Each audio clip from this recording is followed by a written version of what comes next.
Hello everyone, I'm Tim. Have you ever wondered why karate practitioners spend so much time doing the same repetitive techniques?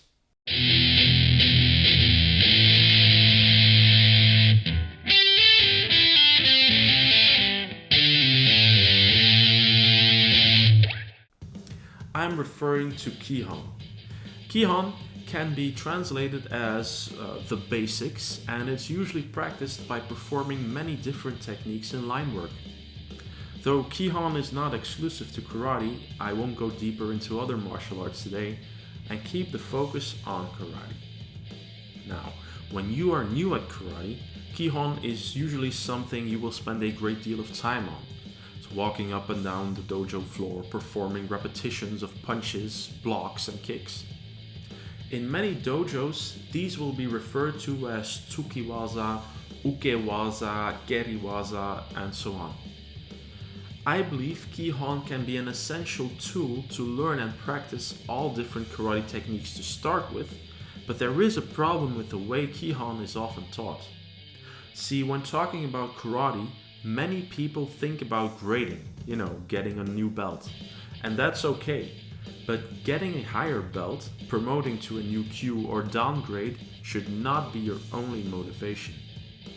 See, the belt just reflects your current skill level in the curriculum of your dojo and does not necessarily reflect on your actual skill at karate.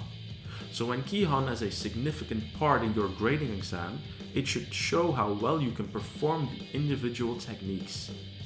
The way I see it, your Kihon needs to have a direct connection to the kata you are learning at the moment instead of being just another collection of techniques without any relevance to your skill level or rank. This can be challenging for your sensei, coach, trainer or instructor because this means they will have to make a different Kihon program for every rank. Now this is all well and good for what can be called individual karate, but you all know karate is not an individual sport, it's most of all a way to defend yourself. So you can do all the Kihon you want and learn all the kata you want, without any partner drills, sparring or pressure training, you will find it hard to put your individual techniques to practice. Now, imagine if a football or soccer player did this. When he trains, he practices running, he practices kicking the ball, and maybe he even practices dribbling the ball. But he always trains alone, without any competition. And now the day of the big game comes. How do you think he'll do? How do you think he'll react when another player steals the ball from him? Exactly. He wouldn't know what to do. Now he might get lucky and never lose the ball, and might even score if he's really talented. But I think you all understand that there are much better ways to learn to play football or soccer, right? Well, karate is no different. So if you're a beginner in karate, or even if you've got years of experience, ask yourself this. Do we train our individual techniques in harmony with flow drills? Are our techniques realistic and usable? How can we be sure of this? Do we pressure test our techniques? And perhaps the most important question of all, when our techniques prove not to be so useful, do we reevaluate them and do we adapt them to be more effective? If you haven't asked yourself any of these questions before, I recommend you start doing this.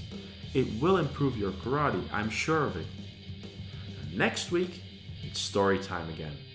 And the story behind one of the main martial arts that inspired the creation of Okinawan karate will be told. So, how about you guys? How do you train your basics? Do you evaluate what you learn and what you teach? Is there room for improvement? Leave a comment below and don't forget to like, share, and of course subscribe. That's it for now.